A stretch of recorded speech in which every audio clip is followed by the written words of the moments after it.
thank you for joining this webinar. This is part of the AID platform's webinar series that we're testing out. So as you may or may not know, AID is a teletherapy platform, the first of its kind in the GCC. And the goal of AID is to make therapy more accessible to people in the Middle East. We also are really interested in raising awareness, having discussions, and really thinking about mental health and how it impacts our lives beyond just thinking about anxiety, depression, but just in general. And tragic death of Farah Akbar a few weeks ago has been something that's affected a lot of us. And it's, as you all might know, that it sparked a huge outpour of sympathy, of people sharing their personal stories of abuse online, and it was really quite overwhelming. And unfortunately, there wasn't enough. We felt there wasn't enough conversation that was constructive or maybe more useful and educational about this topic, which is really important when you're thinking about mental health and the long-term impacts of abuse and violence, which is why we asked our experts to join us on the panel tonight. So I'll be moderating this conversation. As I said, my name is Jorg, and I'm a researcher at AID, so I'm really interested in looking at mental health. I'm going to mute myself now while I start adding people, but I'd like the rest of the panel to introduce themselves now. And we can start with Dr. George, and then we'll go in a circle. Hi, my name is George Chedid. I have a PhD in neuropsychology and cognitive science from the University of Montreal, Canada. I have my own private clinic, and I started 2 months ago a new job as the director of the counseling center at the American University of Kuwait. I'm a CBT practitioner at AID. Hi everyone, my name is Nowar. I was the previous project manager of Abolish Article 153, which is an organization in Kuwait that was created to fight gender-based violence and the laws revolving around that and state-sanctioned violence. And currently I'm a counselor in a local mental health clinic, and I'm also a crisis counselor for victims and survivors of abuse. Thank you, Nawar. Yasmena, would you like to go next? Hello all, hi, I'm Yasmena. So I'm a freelance journalist based in Kuwait. I currently freelance for Gulf News most of the time of the week, but I also work on several other projects, as well as freelancing for other publications in the Gulf region, mainly focusing on Kuwait. My main focus is on social and political issues. Thank you. And Ruby. Hello, everyone. My name is Robi Sawaya. I am a clinical psychologist and a psychotherapist, used to be based in Beirut, recently moved to the UAE. I have above 10 years of experience in psychotherapy, and I used to work in the American University of Beirut as the university counselor. So I've worked a lot with people who have been exposed to different kinds of difficulties, and my approach in therapy is more psychoanalysis, and it's called psycho-organic analysis. It is a little bit more eclectic. It has several different forms and techniques within it, but is mostly based on psychoanalysis. Amazing. Thank you so much, Ruby. I'm very proud and happy to have such an eclectic panel today.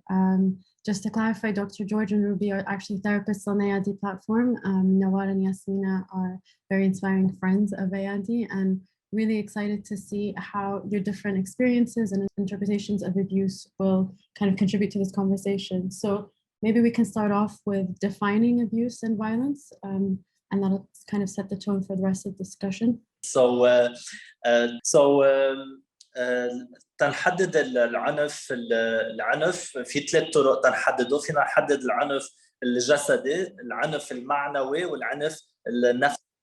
العنف الجسدي أكيد بيطال كل أنواع الضرب، إن كان المعاملة بالجسد يعني الدفش، يعني حيالله نوع ملامسة غير لائقة أو غير متوافق عليها. يعني حتى هون إذا بدنا نحكي عن أي تواصل بالجسد غير موافق عليه، هو كمان يعتبر من أنواع العنف. في عنا العنف المعنوي،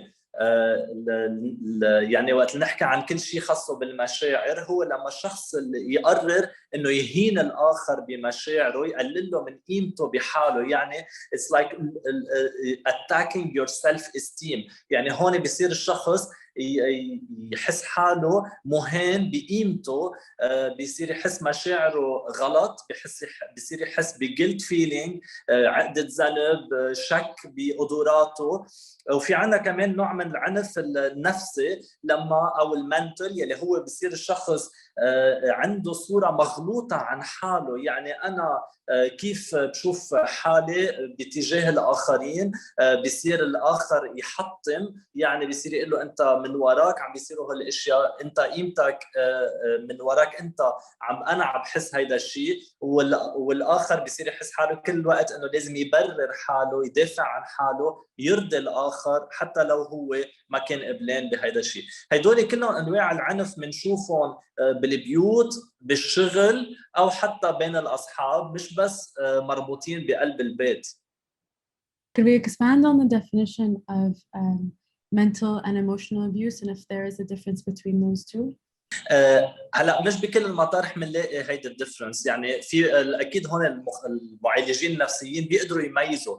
وقت نحكي عن كل شيء منتل يعني كل شيء مربوط بالافكار، الافكار اللي الابيوزر عنده اياها، يعني بيصير يمرق له اياها للشخص الاخر وبيصير يسمم له افكار. ونحن نقول يسمم الافكار يعني بيصير انا عندي شك نظره الواقع يلي انا موجود فيه، يعني بصير ارجع اتساءل بلكي انا عملت شيء غلط حتى هو عم بيعصب علي وعم يضربني، بلكي انا عم بستفزه كرمال هيك هو عم يضربني، يعني بلكي بيصير هو الشخص يعمل questioning على افعاله وعلى حاله وعلى شخصه.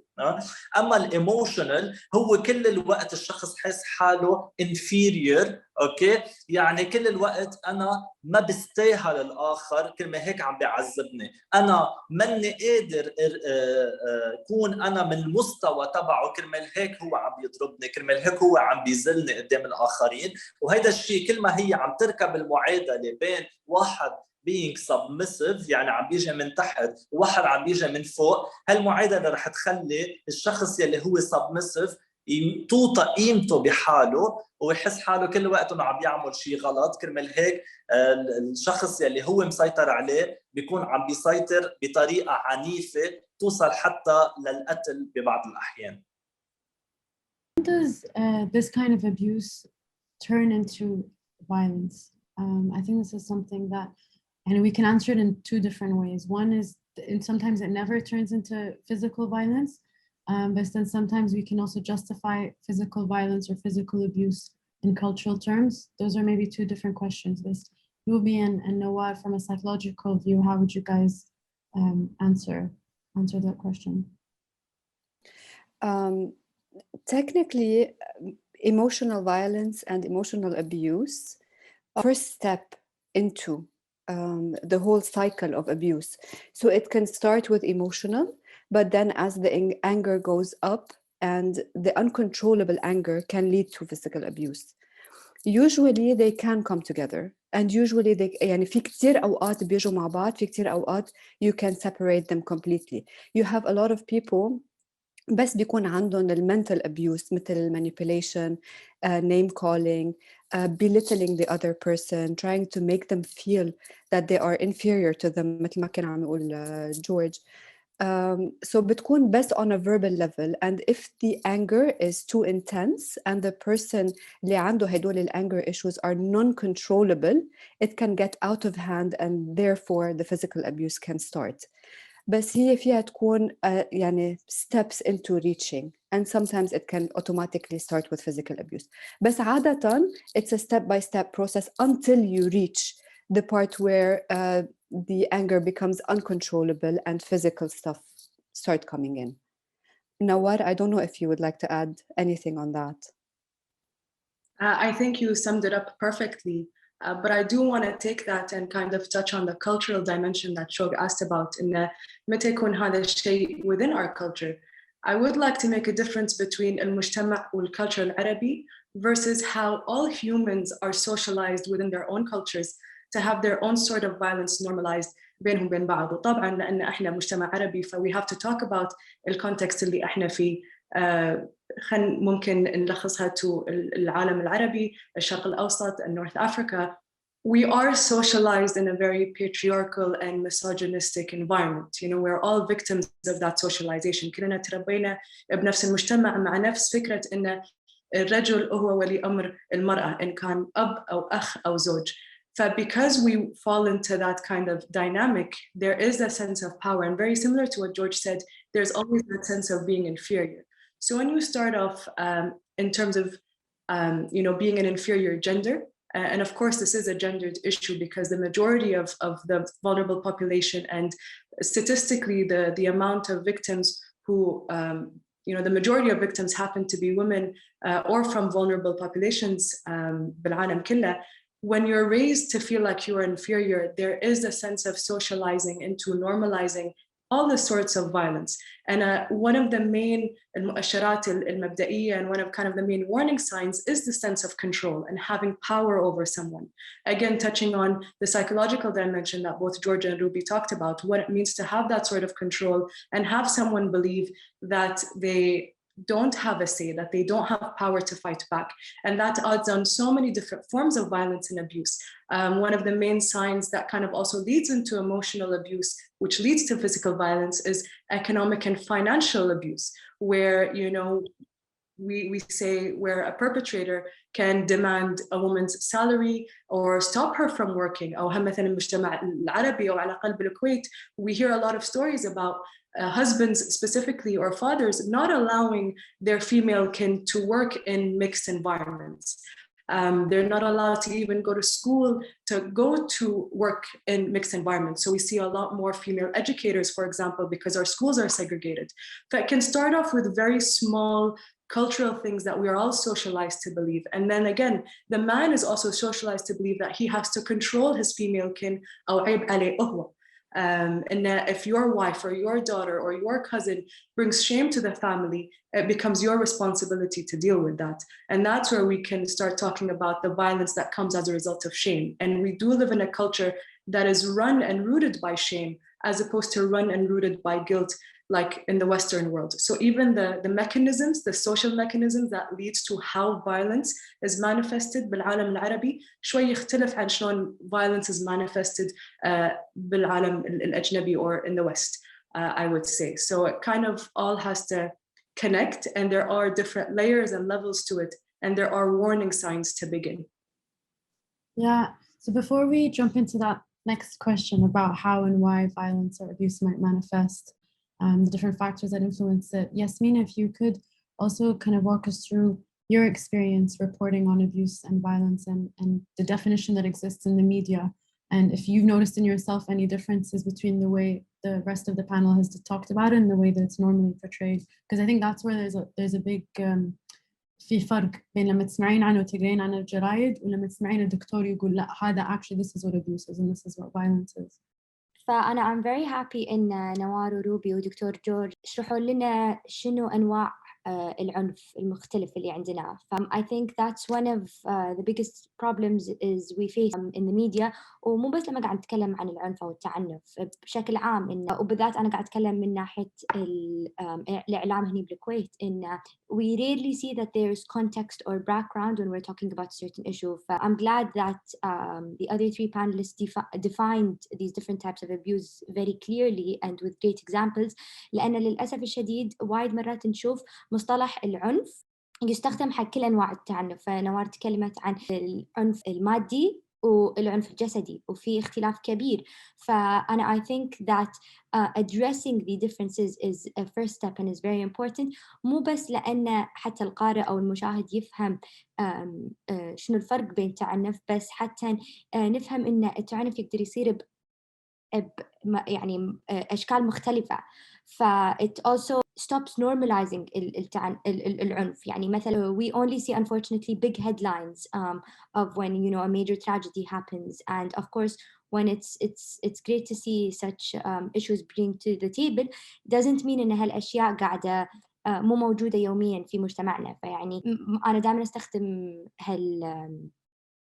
مو قصة يعني، بس أتوقع كل شخص أو كل ناس عنده قصتها. بس مثلا بالكويت صار وايد عادي إن لما الواحد يطلع بالشارع بالذات واحد يلحقها للبيت. يعني هذا شيء صار طبيعي، فمستحيل تقرون بالجريدة إنه والله واحدة دقت على الشرطة لأنها خايفة، لأن واحد صار لها شهر قاعد يلحقها للبيت. لأن أعيد وأقول we have normalized this so much that it's no longer worthy of headlines and no longer worthy of our discussion in the media about these sort of things. وأعيد وأقول إنه يعني بعض المرات فكرة العنف، عندنا العنف الجسدي، رح توصل مرحلة اللي نتكلم عنها بالإعلام لما مثلا لا سمح الله إن واحدة تتوفى بسبب هذا العنف.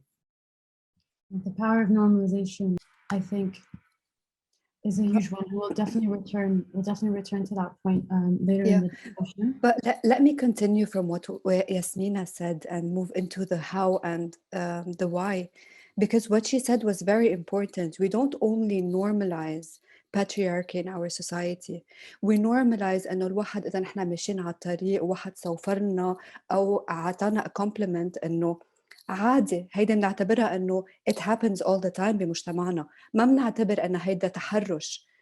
We have also what can contribute to the how and why is the lack of awareness, the lack of education, the lack of sexual education, the lack of explaining to the female what is her right and what are her boundaries and how to respect her own body and mind. So these also contribute to the how and why. We usually ما حدا بيجي بيقلنا إنه ممنوع حدا يدق فيكي، أو for example إذا أنت مجوزة وما طلع عبالك اليوم تعملي علاقة جنسية مع جوزك you are allowed to say no. بمجتمعنا ما عنا إياهم. We normalize the fact إنه وقت الرجال بدو نحن منطيع. So this is also a part of the cultural things that we live with, and that opens room for this abuse to happen even more.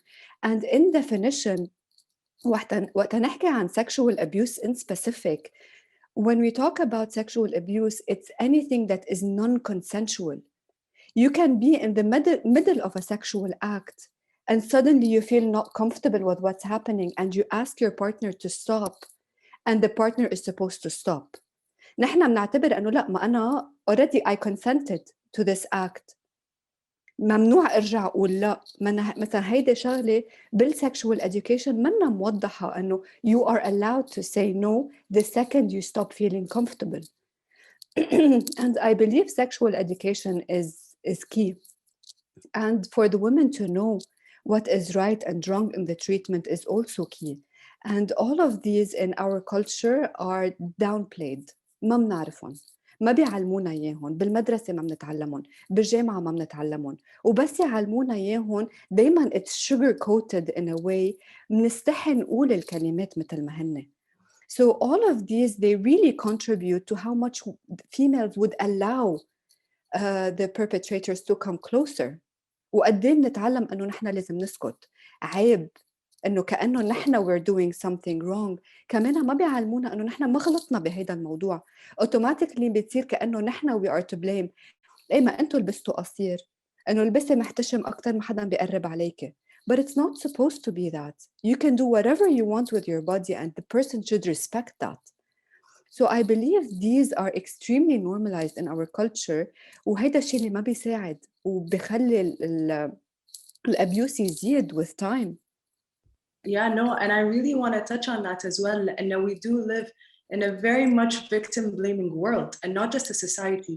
And a big part of that education that Ruby is talking about has to also be بكل أفراد المجتمع، الرجل والمرأة. يعني على كثر ما النساء ما نتعلم وما يعلمونا شلون نرسم حدودنا، شلون نقول لا، وين موقف العيب، وين أنا حمايتي أول، وشلون أحط حمايتي كأولوية. هم لازم نعلم الرجل والذكر اللي بالمجتمع شلون تحترم الحدود، شلون تسأل، شلون أنت ما يعني you cross someone else's boundary. How do you respect women on the road? How do you respect other people? There's this big kind of missing component of الاحترام العام بالمجتمع. Again, الرد حق الطريقة اللي احنا تربينا فيها و how we're socialized to believe that women are inferior. So a big part of that education, I think the majority of that education has to be on the men because they are the primary perpetrators and statistically are the ones who inflict this violence the most. فلما الرجل just physically أقوى مني حتى لو أقول لا وأنا تعلمت شلون أحط هالحد، إذا هو ما راح يحترم هالحد يقدر يتعدى علي بشكل يعني physical way، وهذا للحين راح يأذيني مهما أنا أقول لا. I think the majority of that responsibility and the majority of that education has to start with our males. I'm sorry إذا I can add on to that. I'm glad Nawar and Ruby brought that up لأن إحنا when we talk about عنف نتكلم فيه بشكل شامل، بس مثل ما نوار ذكرت إن العنف يعني abuse against women, as we know statistically across the world, is higher in women. So 1 out of 3 women face abuse around the world, and this is a known statistic. So I go back to the media, and when we report about issues like this, and I am a firm believer, as I mentioned earlier, context and background is important. بس نفس الوقت two other things that go into play. Number 1 is statistics. فدائما لازم يكون عندنا إحصائيات وأرقام عشان تدل على إيش كثر هالمشكلة is normalized، مو normalized sorry، إيش كثر عندنا هالمشكلة بمجتمعنا، أو مو بس مجتمعنا بالعالم بشكل عام. فمثلا في جمعيات وايد مثلا بالكويت مدتها أشهر مدتها سنين، وجرب تفهم إن شنو عدة كم عدد من النساء عرضوا إلى التحرش أو العنف. بس نفس الوقت I always counter that and I say it's very important إنه يكون عندنا the human aspect of things. yes, statistics are important, but adding the human value to it. مثل ما روبي ذكرت إنه يعني لا it's not we should not normalize إنه عادي you're walking down the street and أحد يتحرش فيك أو يقطع عليك كلام ولا يعني يجيسك ولا شيء. Highlighting these voices in the media is very important لأن while having numbers are valuable حتى putting a face to it. يعني أنا لما أشوف واحدة ثانية تطلع على التلفزيون ولا قالت قصتها بمقالة I'm going to resonate with it more because there's a face and a name to that story rather than just being a number. So I think those two are also really important components to add when reporting or when talking about abuse in the media. وأنا لما أتكلم عن الإعلام أتكلم عن الإعلام بشكل عام، يعني مو بس الإعلام التقليدي بس حتى التواصل الاجتماعي. I'd also like to touch on thinking about the person who's committing abuse. So a lot of the times in the news it's reported, or even amongst ourselves, we'll say, oh, the person who did that thing is crazy, has this issue, has that issue, and so on. Which adds to the stigma of people that are suffering from mental health issues, but also in a way takes away from that person's agency. It's a very tricky thing to talk about, but I'd love to hear what you guys have to say on this, especially as professionals. Okay, I can start a little bit and then I'll give the floor to George. So by using the word crazy, or usually they use the word psycho. And when you use the word psycho, and psycho in definition is the slang term for someone who is mentally unstable or that is suffering to a certain extent. And when we use the word psycho for people who are abusers, okay, we're giving them a terminology that they are suffering, that they are not okay, that they need help, which is the situation. However, we are generalizing the whole population of people who are really suffering from different mental health issues, such as depression and anxiety. And we are automatically giving an extremely negative stereotypical connotation to the word psycho or crazy, or to the person who might be suffering, and the suffering can be contained, can be highly treated, and can be, to a certain extent, can be curable. Of course, some diseases cannot be curable, but to a certain extent, all of these can really be highly treated, either through medical treatment or through psychotherapy or through CBT and a constant follow-up. So the word crazy and the word psycho are extremely stereotypical and very demeaning words for someone who is really suffering, to say the least. George, I don't know if you have anything to... Yeah, I would like to add something about personality disorders. For sure, statistics and studies, they showed us that most of the people who seek to use abuse as a way to control others have some narcissistic personality disorder. So these people, they tend to control others, to take advantage of the weakness of others in order to control their lives, in order to stay in this superiority and to manipulate these people. So any kind of abuse, it's not, there's no way to minimize, okay, their what they're doing, but we have to seek also what's beyond that. Okay, so that's why diagnosis is very important. كثير مهم انه نعرف شو في ورا beyond، okay، شو في ورا هيدا التصرف اللي عم بيقوم فيه الشخص. لانه انا بقول على طول as a clinician وبقول للاشخاص يلي بيعانوا من ابيوز وبيجوا على الكلينيك، اوكي، هيدول الاشخاص يلي عايشوا حيلا نوع من عنف، ان كان معنوي نفسي او جسدي. اذا هن مع شخص عنده سمات النفسيه النرجسيه، سمات الشخصيه النرجسيه، هربوا، اوكي، لانه ما لازم تبقوا مع شخص عنده هيدي سمات الشخصيه، لانه مأذي لكم، رح تكونوا عم تعيشوا معه الجحيم. اوكي، يعني شيء كثير خطر رح يصير، ابعد من انه بس اليوم قبل الزواج في بلش بضربه صغيره، كلمه بشعه من هون، كريتيسيزم من هون، انتقاد، حيلا نوع من مانيبيوليشن، انا ما بدي، انت لازم تعملي هيك لانه بتحبيني. بعد الزواج رح تتفاقم القصص ورح يصير في ابعد من هيك، ورح كمان ترجع تترجم هيدي القصص مع الاولاد كمان. هيك ما لازم ننسى انه مش بس بتخلص بين الزلمه ومرته، الرجل والامراه، بس كمان هذا الشيء رح يترجم عند الاولاد. كمان هيك مهم كثير نعرف من وين عم بيجي الابيوز. عم بيجي من وراء اشخاص عندها اضطرابات بالشخصيه او هي اضطرابات نفسيه حاده. I want to add something to what George is saying, and I think it's very important. وقت يقول جورج إنه when a person has a narcissistic personality, it's not very clear. You wouldn't see it.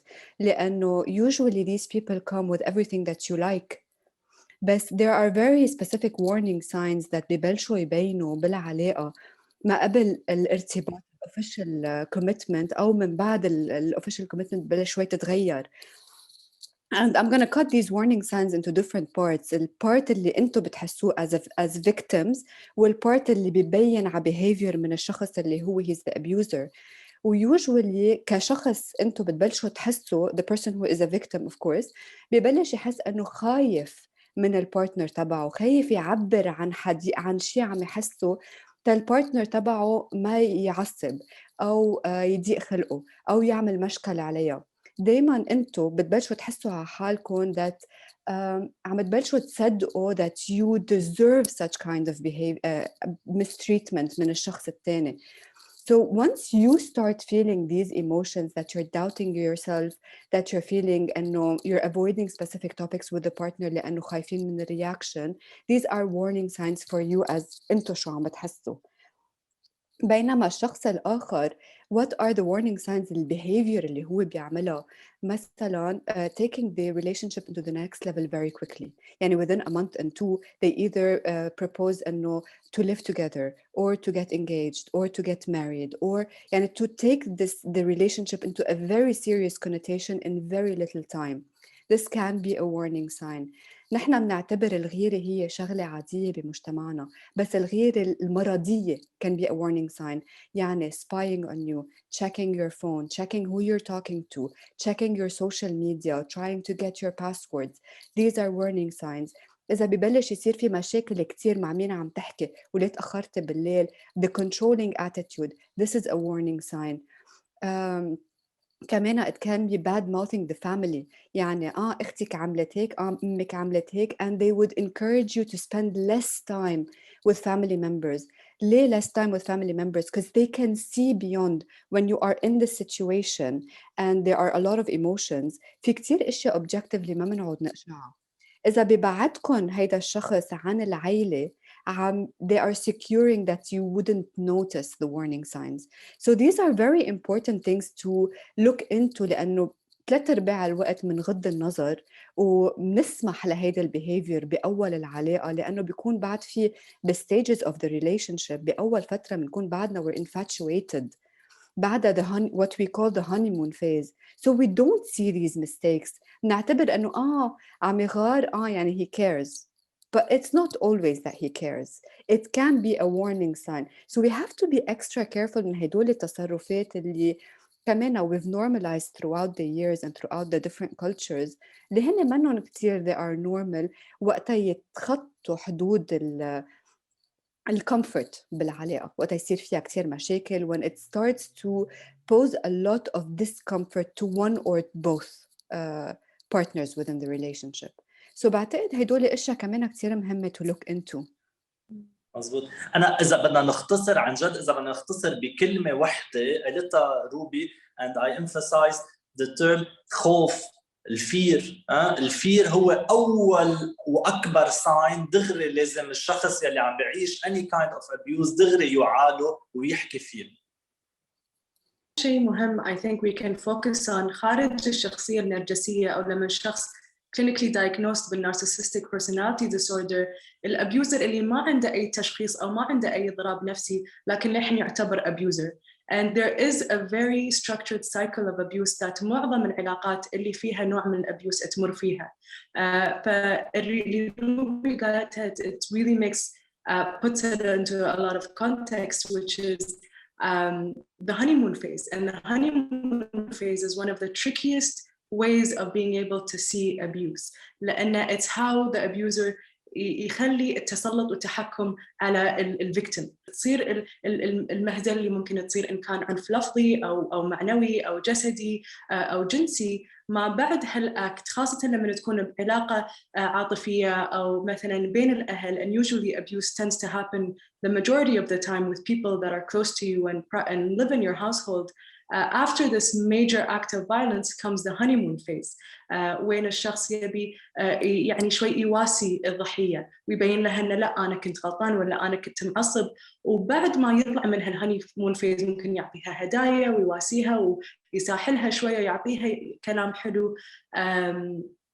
بعدها شوي هني هو يحسسها بالذنب، اللوم الحين ينحط على الضحية، أنت اللي خليتيني أعصب، أنت اللي سويتي، أنت تعرفين مثلا أنا شنو جدولي ولا أنا شنو مزاجي ولا أنا شنو كثر أقدر أتحمل.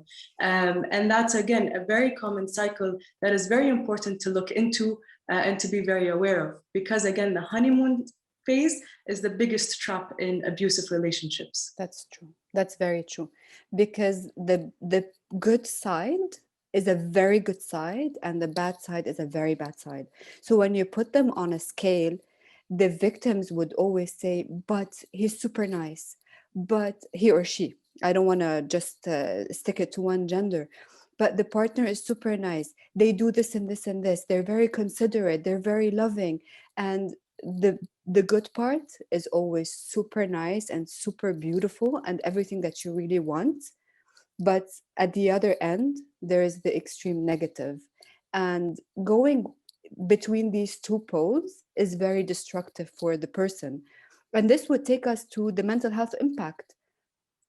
So, sorry, Shok, I jumped into the next topic automatically, but I thought it was a nice segue. Perfect, yeah.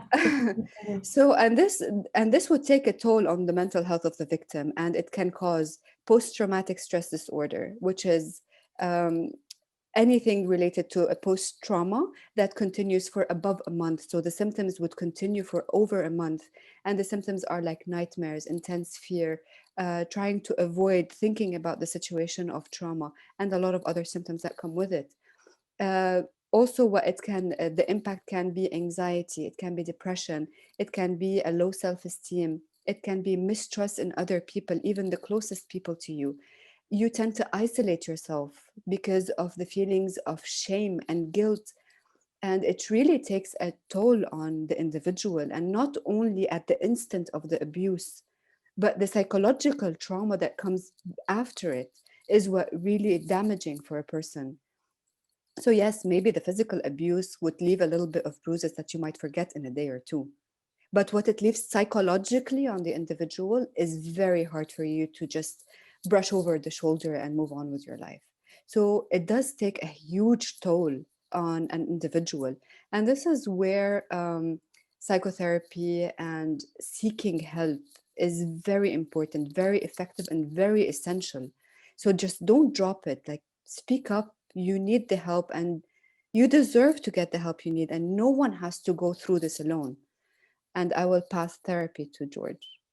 In fact, there are several ways to treat people suffering and abusers, because we do not have to just give up on people who at a certain moment in their lives showed any kind of abuse. Okay, so as therapists, we offer therapy and opportunities to all patients. We call them patients in this case because they are suffering from certain disorder. Okay, we can talk about CBT, cognitive behavioral therapy, العلاج السلوك المعرفي.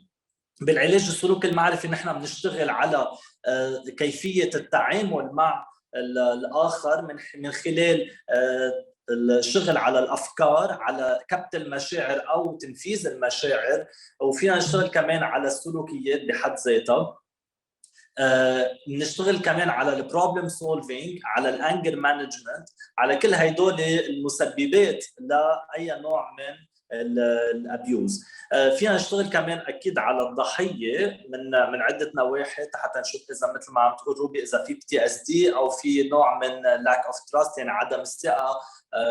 في كثير اشياء فينا نشتغلها. في كمان نوع اخر الايموشنلي فوكس ثيرابي EFT يلي هي مبنيه على المشاعر، وبنشتغل على العلاقه بين الشخصين حتى نقدر نرجع نخلق نوع جديد من العلاقه بيناتهم يلي مبنيه على التوافق، على التناغم، على الطلب وعلى الاخذ، وكيف الشخص يطلب وكيف الآخر ياخد اللي بده إياه. هيدا الشيء بيشتغل على مدة تقريباً 6 أشهر أسبوعياً حتى يرجع يلاقوا الكابل تناغم بين بعضهم. أكيد في كتير قصص تانية موجودة بنقدر نشتغل عليها، بس أهم شيء يعرف الشخص إنه التشخيص بيحدد إذا في مجال للمعالجة أو ما في مجال للمعالجة، وين وصلوا لشخصين بين بعضهم بهالعلاقة. يعني نحن أول شيء أنا بقوله بدنا نعرف انه في ethics و code of conduct، يعني في نوع من اشياء نحن بنمشي عليها. اذا بيجي لعنا شخص، وعم بحكيكم عن وقايع، اذا بيجي لعنا شخص حدا ضاربه physical abuse، الشخص الاخر ممنوع يقرب عليه عمدة جمعة لحديت عمدة أسبوع لحديت ما نرجع نشوفه بالعيادة. يعني عم نحكي عن measures serious measures، مش انه بس حكي انه لا لازم ما تمدوا ايده على بعضكم. لا، نحن كمعالجين عندنا دور فعال نشتغله، وبدنا يكون على قد الحمل بهذا الموضوع، لانه هذا الموضوع خطر وفي يتفاقم اكثر من هيك. فاكيد بنوضح للاشخاص انه ممنوع اكيد اي نوع من العنف الجسدي، وهذا الشيء بده يكون في له عواقب من بيناتهم، انه بدهم ينفصلوا عن بعضهم جسديا. اكيد من هون نحن بنبلش نشتغل اكثر على العوامل النفسيه، على المشاعر، على الايموشنال جايدنس، وكل بقيه الاشياء اللي حكيت عنها. I think 2 more questions that we can touch on before we start answering the audience's questions. One is on the top. Sorry, Noah, were you going to say something? I just want you to take your mind. No, it's okay. I was kind of going to talk about community support. Yani, I think George spoke amazingly about the clinical treatment, and more so than support, the clinical treatment. وأتمنى أن شرحه رح يهون على كل اللي حاضرين وقاعد يسمعون إن إذا فعلا هم الضحايا أو يعرفون ضحايا إن يلجؤون إلى أخصائي نفسي ممكن يساعدهم ويفيدهم. وهذا النوع من العلاج هم يحتاج إلى دعم اجتماعي. And this is kind of answering one of the questions that came up on the chat. So I don't know if I can kind of just touch, briefly touch on it, which is community support and what it means to support someone who is a victim أو إذا إحنا نعرف ضحايا. أكبر نصيحة ممكن أعطي كل المشاهدين اليوم إن هم ما يعطون نصايح، لأن when we give advice to someone من غير لا نعرف هم شنو وضعهم، what is the context, what are the measures of safety that they're being in، وشنو مدى الريسك والخطر اللي هم فيه، صعب إن نعطيهم نصايح. وأغلب الأحيان رح يحسسهم إنه بتأنيب ضمير، إنه ممكن ما يقدرون يطبقون هالشيء. وعادة إذا رح نتكلم عن specifically gender-based violence and intimate partner violence والعنف اللي ما بين العلاقة العاطفية والرومانسية, on average, it takes a woman 7 times to try and leave that abusive relationship, because there's more than just a physical toll. Like Ruby said, and Dr. George, there's an emotional and mental toll that stops you from living your life. There's so many limitations that stops you. فإذا نبي ندعم ونساعد أصدقائنا وحبايبنا إن هم يكونون ضحايا، ما نعطيهم نصايح، نعطيهم مكان أمان ومساحة أمان إن هم يلجؤون لنا للتفضفض، للراحة. if they need an escape يحتاجون مكان يلجؤون له إن ينامون فيه، لأن بالكويت specifically ما عندنا ملاجئ وبيوت إيواء. we don't have shelters. الحمد لله بالسعودية عندهم shelters، وفي دول عربية عندهم وفي دول عربية ما عندهم.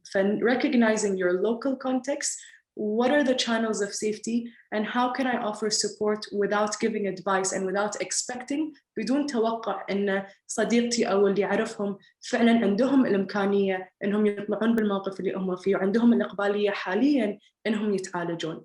فأتمنى هذا الشيء يعني يبين عن الدعم الاجتماعي، شلون ممكن احنا نساعد بعض، لأن هذا فعلاً هم راح يزيد ويعزز من العلاج النفسي من تبع أخصائي نفسي. Let me add just to what Nawar was saying. Even in therapy, when you're working with victims of abuse, we cater to whatever the situation they are going through, and we guide them to the best solution they would deem necessary for their situation, as long as we guide them to safety. So I cannot come tell someone just pick up and leave, because what if the pick up and leave might cause even more abuse? So it's very important when we work with victims of abuse to consider all the circumstances that they're living in, the level of abuse that the partner might reach, the threats that the partner might give in, everything. بناخد بعين الاعتبار كل شيء، لأنه بالنهاية as therapist نحن بدنا نخلص الفيكتيمز من هيدا cycle of abuse. and أول شغلة بنعملها وبنجرب نشتغل عليها هي أنه تخلي الفيكتيم ينتبه لهيدا السايكل، لأنه usually كتير قليل ليقشعوها. مثل ما نوار قالت قبل، بتبلش بالهانيمون فيز، بعدين بيصير في الأبيوس. من بعد الأبيوس the perpetrator would apologize constantly. ما قصدي، بتعرفي قد ايه بحبك، كانت بلحظة غضب، and they show immense regret to the behavior, and then it happens all over again. And for the person to realize that this pattern and what might lead to the abuse is very essential in therapy. Also, something that we really work on is desensitizing the fear. يعني أول شغلة بنجرب نعملها هي نخفف الخوف، لأنه أوقات الخوف في يكون not irrational in a sense، بس مكبر كتير براسنا، ويمكن إذا منخفف هيدا الخوف we might actually encourage the victim to at least stand up to herself, right? To herself, himself. يدافعوا شوي عن حالهم. Personally, I would advise a lot of self-defense classes because it also helps to stop the abuse. يعني إذا الشخص عم يهجم عليك and you know how to defend, self-defense، مش إنه تفوتي بمشكل، self-defense, and you would be able to stop the abuser مرة على مرة على مرة. هيدا the need to control, it starts diminishing with time. So there's a lot of different techniques depending on the whole situation that happens. So this is also something that we work on, just to continue on Nawar's point. I just want to kind of summarize with one last sentence, is that احنا ما نقدر نغير الناس، فما نقدر نغير الابيوزر، لا يمكن احنا نغير شيء منهم، بس الشيء الوحيد اللي نقدر نسويه ان نتعلم شلون احنا نحمي نفسنا. فحتى لو شلون we break a cycle of abuse, once an abuser he or she, primarily he, will continue to be that abuser and will go through their own phases of emotions وكل هالمراحل والمشاعر والغضب اللي ممكن يطلع. فما نقدر نغيرهم، بس نقدر نحمي نفسنا. أنا هون بدي أوضح شغلة نوار، يعني أنا هون برجع لقصة إنه what kind of abuse we're talking about، لأنه كتير مهم إنه حرام بمعنى إنه أوقات بيجي لعنا أشخاص بيقولنا I'm abused، أوكي؟ يعني it can be managed sometimes inside the couple and we can teach the man, for example, how to talk to his wife and they can find a way to get out of this easy، okay? بس أكيد إنه بفهم لما تحكي عن abuse إنه physical abuse, emotional, psychological، وأكيد إنه هذا الشيء عم بيسبب إنه في شخص عم بيتأذى، يعني ما عم بيقدر يظهر و it's repetitive, it's a pattern. أكيد I agree with you 100%، بس I always keep هيك a window for those who at some times in their lives showed any kind of abuse related to a certain circumstances, okay, and it was manifested one time or two, and just this related to a certain stress, anxiety, depression, or any kind of psychological issues. So that's very important to say, because لأنه في كتير عالم عم بيسمعونا حتى ما تصير إنه كل ما واحد يمكن عمل شيء إنه لا I have to run out of this, run away of this partner. عرفتي شو قصدي؟ Sure, we always advise do the best you can. If nothing helps, then you can leave, right? But of course, you start with couple therapy, you start to restore the relationship, and if all of these don't happen, then maybe the situation would be to flee the relationship. بس أكيد مش at the first أول مشكل الواحد بيحمل حاله بفل, especially if there is a history of good in the relationship. But exactly. I think here we're only shedding light on extreme cases of violence and abuse. Yeah, so أكيد we all start with couple therapy. We all start that we want to try to restore something beautiful that at least happened at the beginning. When everything fails, then protecting yourself is a necessity. Yeah, of course, and recognizing a lot of abuse isn't just intimate partner violence. It's a lot of gender-based violence and violence that happens within the household between siblings, parents, and other types of partners, and also within other types of relationships with people who identify a little differently.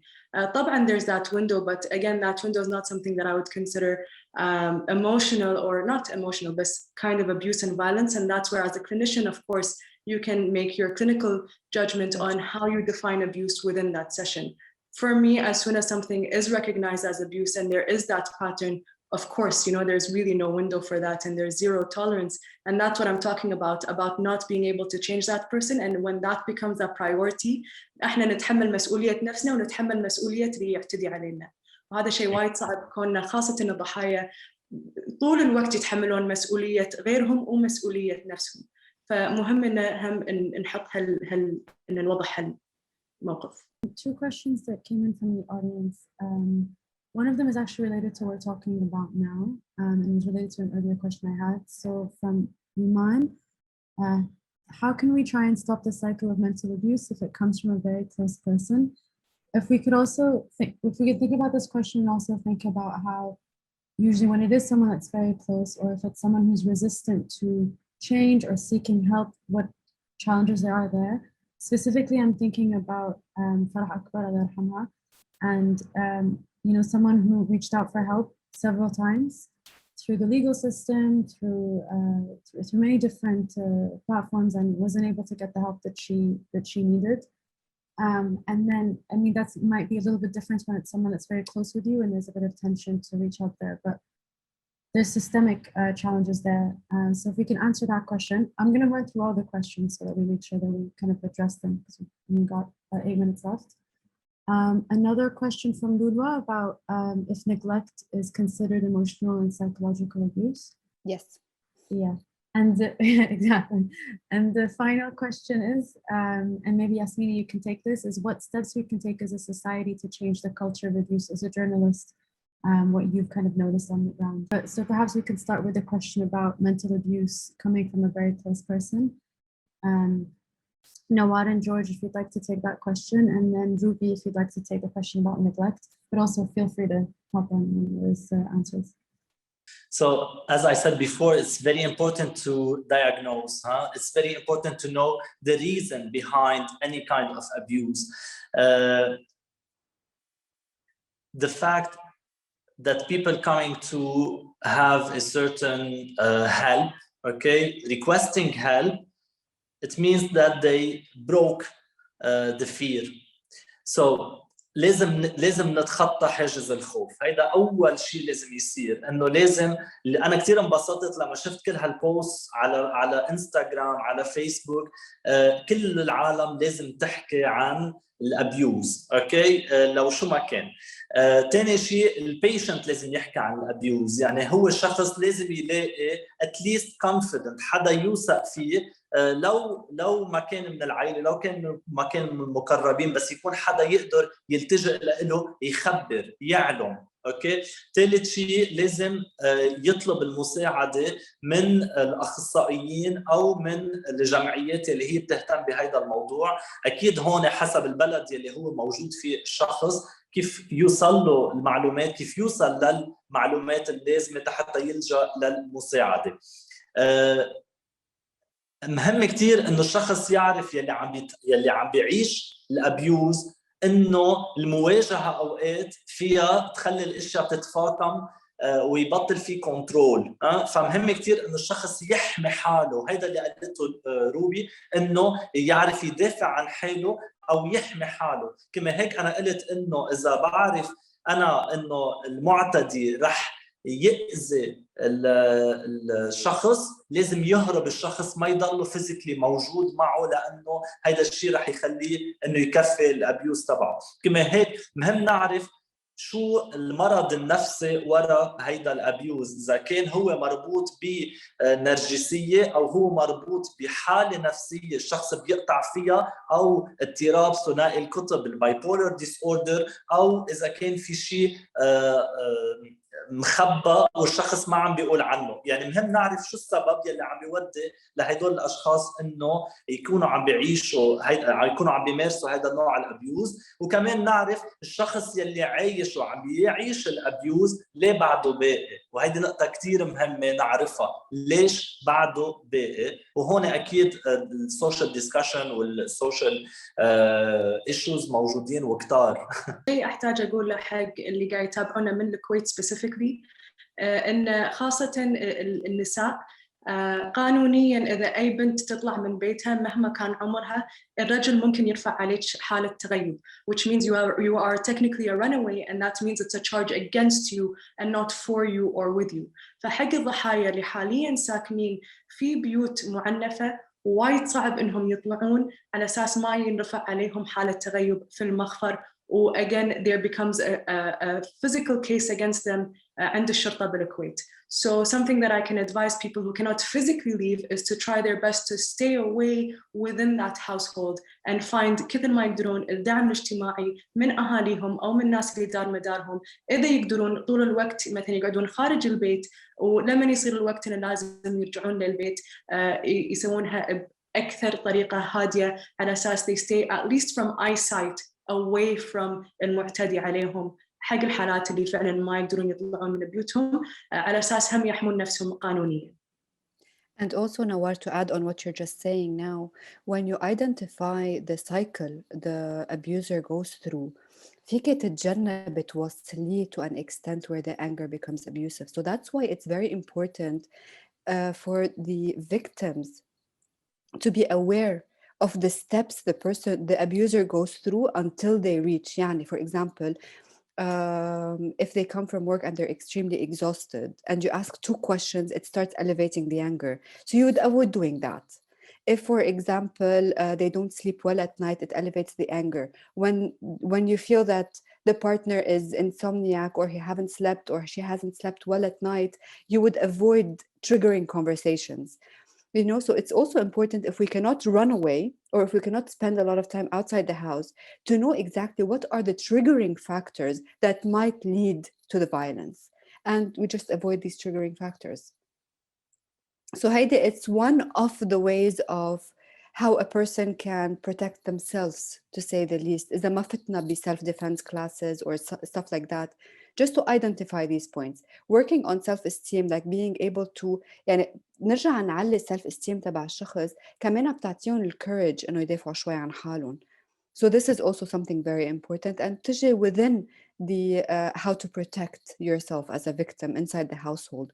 And I think that would also كمان شوي answer the last question. What would you advise a loved one if the abuse is in the form of mental, physical abuse from a family member who you cannot escape? So you try to avoid the situations where it can become abusive. You try as much as possible to walk on eggshells. إذا في حتى in a nutshell, walk on eggshells around the person who might be an abuser and try to avoid the triggering factors. نحن أوقات بنستفز الأشخاص زيادة. You know what I mean? sometimes avoiding this can save us from abuse and can save us from any kind of violence. And there's, also the small things. In addition to avoiding, a big part of avoiding is also physically, where you can be in the house. إذا حسينا إن مهما سوينا المعتدي للحين بحالة غضب and they are trying to become physically abusive, you can, to the best of your ability, lock yourself in a neutral room, a room where there are no weapons available. So stay away from the kitchen, stay away from knives, stay away from places where there are all of these. Of course, the perpetrator can get creative, but again, to the best of your ability, trying to physically stay away, avoid eyesight, avoid, exactly like you said, Ruby, المواضيع اللي تستفز الشخص, and just, again, trying to act like almost like a ghost at home, which is not the best case scenario, but sometimes it's the safest scenario. So here we prioritize your safety before anything else. I received a question privately from someone who is asking, I'll quote her actually verbatim, I encourage victims to learn self-defense classes and for sure will give them a sense of power, but could this also be fighting with fire? What if a quarrel turns to be super physically aggressive and the next time the perpetrator would be smarter and more aggressive and more well prepared? But this is where you need to identify. This is what I said before. The main thing is to keep you in safety. So if you feel that the threats are higher than something you can handle, if you feel that if بتقفي بوجه شخص معقول يعنف زيادة, this is where avoidance is your best policy. Until you reach a point where either legally you can get the support or from a family member اللي عن جد بيقدر يوقف بوجه هيدا الشخص. I don't know how this happens in Kuwait exactly. In a lot of different countries, الأهل بيردوك على بيت الأبيوسر. I don't know if this happens also there. So if you do not find someone that would keep you safe, try as much as possible any way that would keep you safe until you can find a way out of this relationship, out of the marriage if you are bound with marriage, or out of the whole situation in general. Safety is key, right? Whatever keeps you safe. You feel self-defense might jeopardize your safety, don't do it. If you feel triggering factors might jeopardize your safety, don't do it. So as long as you guys are safe, you need to find the best way that keeps you safe. We can return to the question about how we can take steps as a society as well to change the culture of abuse. Just to give you context, a few weeks ago, maybe it was even longer now, there was a protest in Kuwait, people who wanted to take action and really make a change in terms of how abuse is normalized legislatively and also socially. And there's a real sense of wanting things to be different, but kind of being stuck and not understanding how when it's enforced culturally.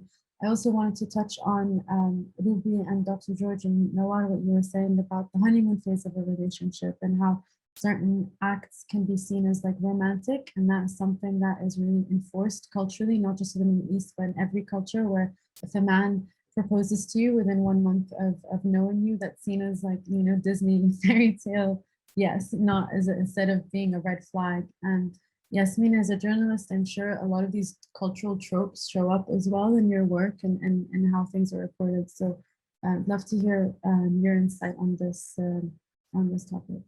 I wanted to go back to something that was said early on during our conversation, and it was about how we talk about abuse in the media. فإحنا وايد من المرات نقرأ أو نسمع بالأخبار أو بالتواصل الاجتماعي مصطلحات مثل مينون ولا متعاطي ولا مو صاحي, and it kind of, like George and Nawar and Ruby said earlier, takes away from the victim themselves. So it's always having this hyper focused on the perpetrator, and then switching the conversation away from the victim and calling it what it is, abuse, and trying to make excuses for the abuser in the case and saying they were under the influence or they're crazy or so forth. And unfortunately we saw this a lot in Kuwait. In some cases certain abusers لما حولوا قضيتهم للنيابة طلعوا ب2 3 سنين لأنه والله طلعت حكم علينا مينون.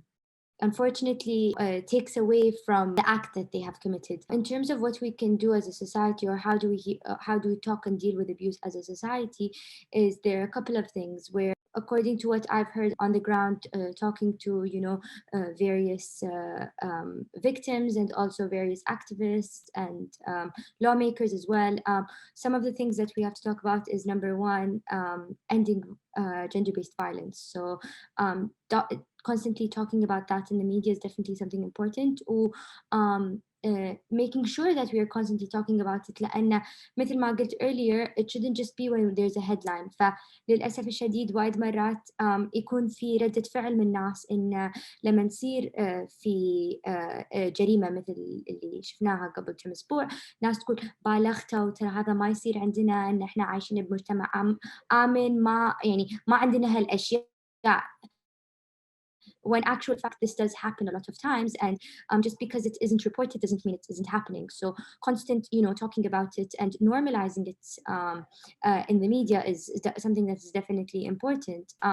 Talking about trying to do things like, I don't know, when it's, like International Domestic Violence Day and so forth, or different times around the year, just to keep the conversation going. The other thing is so ending gender-based violence was one. Number two is creating more safe spaces for not only mainly women but in general victims of abuse. فلما أحد يروح يقدم شكوى بالجهة المعنية، هالشكوى تتسجل،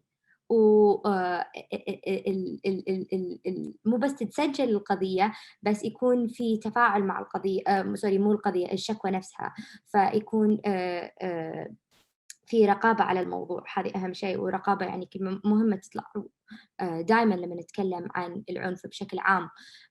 And then the last thing is creating actual legislative change to ensure that this doesn't happen. So for those of you that don't know, back in August 2020, مرروا قانون مجلس الأمة بالكويت، قانون العنف الأسري، ومسمى عنف الأسري لأن نعيد نقول مو كل المعنفين النساء، ولكن أغلب المرات يكونوا نساء.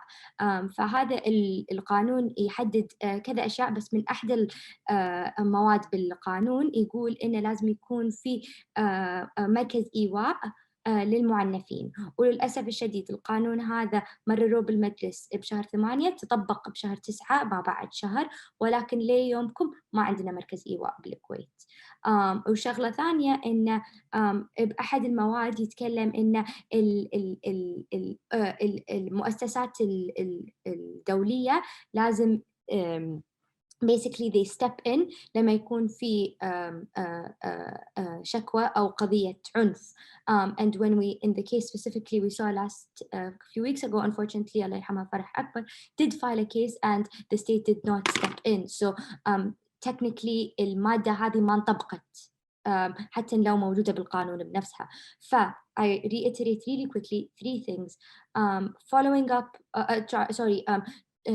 calling on ending gender-based violence through constant communication, constant reporting, and constant dialogue, and something great like this. يعطيكم العافية. يعني highlight this really great talk. Number 2 is, like we mentioned, taking actual claims seriously. And number 3 is enforcing the laws that are already there and creating putting forward more further laws to ensure that these don't happen. And then, sorry, just one last thing before I pass on the mic is I also wanted to discuss is when we talk about abuse, of course, I said it's important to understand or not only focus on the perpetrator, but at the same time, there's a very thin line of how do you ensure that you also are respecting the privacy of the victims or the victim's family. فوايد من الأوقات هم بنفسهم طبعا هذه جريمة أو حدث اللي صار، اللي طبعا مثل ما قلنا لازم نتكلم عنها عشان ما يكون شيء متكاثر بالمجتمع، بس نفس الوقت لازم نفهم إنه رح يكون في ألم وراء الموضوع، رح يكون في حزن وراء الموضوع. فإحنا مو بس كصحفيين وكناس تشتغل بالإعلام، بس يعني كناس من المجتمع، إنه لازم نحترم إن هذه مو أوقات سهلة. There's a very thin line is how do you go and try to get this side of the story to get a well-rounded understanding of what happened, ولا نفس الوقت نحترم وقتهم we understand that they're in a period of mourning and grief. And I don't know if Nawar and Dr. George and Ruby want to talk about the victim's family in this sense, and when it comes to grieving and trauma, like secondhand, basically. I don't know if we have a little bit more time to discuss this, but Yasmena is touching upon a very important topic. Media tends to go into the privacy of the lives of people who are suffering from that. And over here, there's always a thin line. Some people don't mind. Some people would rather they keep the privacy in their homes, and they would rather grieve in private. So I believe over here, the main priority is for the family of the victim to be in full comfort, because it is not easy. The emotional toll it takes on the family's the family of the victim is not easy. Already grieving is not an easy pattern, right?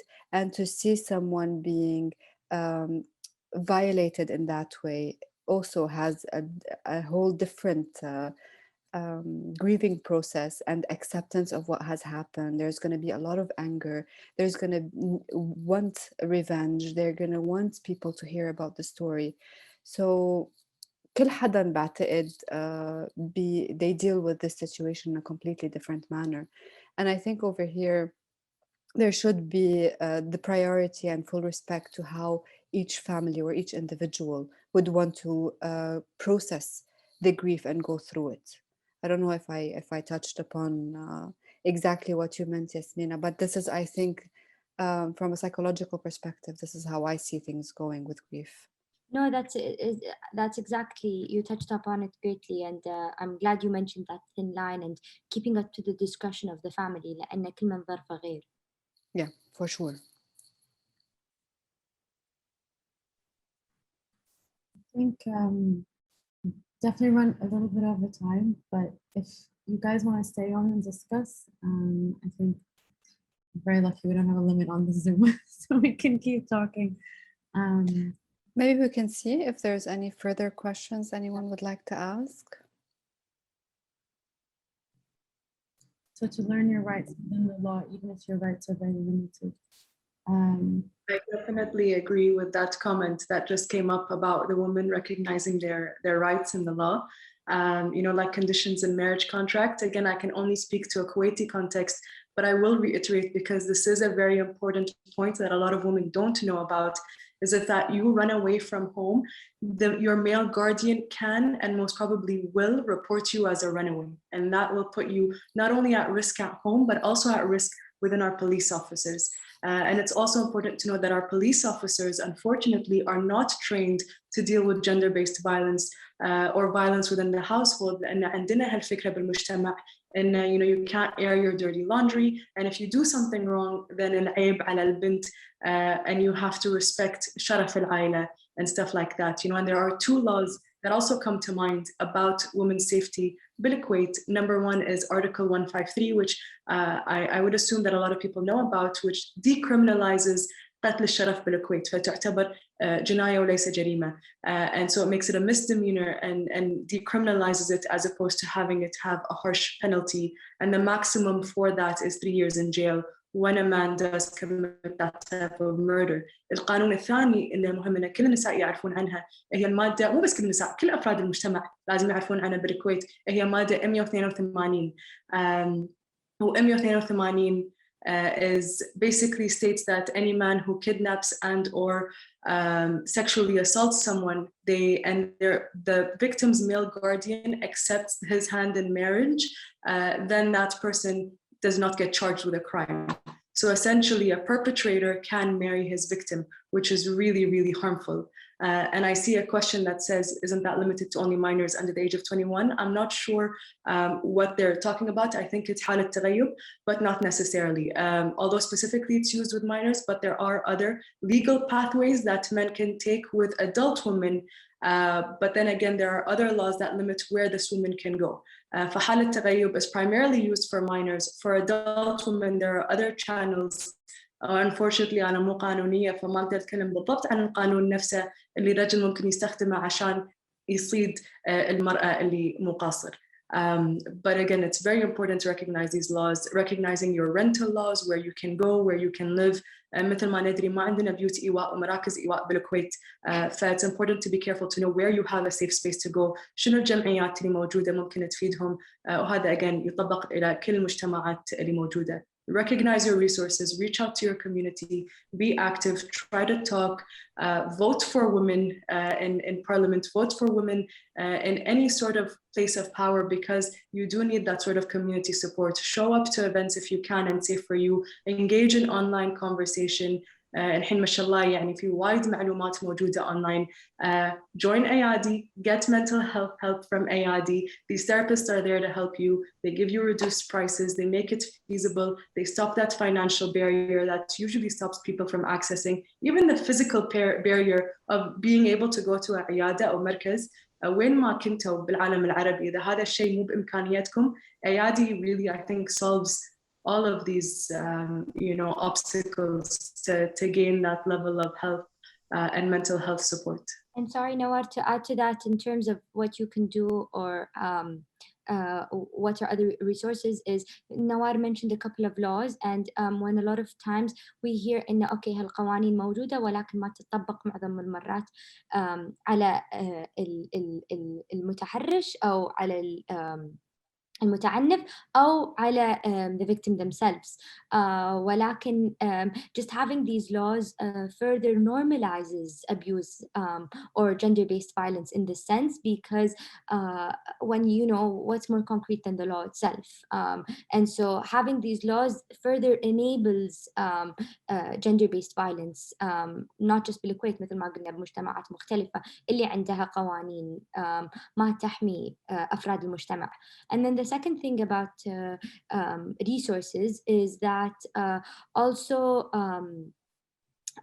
destigmatizing, and this is also where the media comes into play, seeking mental health. And so I know a lot of times بالوطن العربي بشكل عام عندهم إن لا أنا الحمد لله ما فيني شيء, I don't need the help, إن this is just for very serious cases أو للأسف الشديد, and using people's terms, not mine, is أنا مو مينونة أو أنا مو مينونة أو أنا صاحي ما فيني شيء.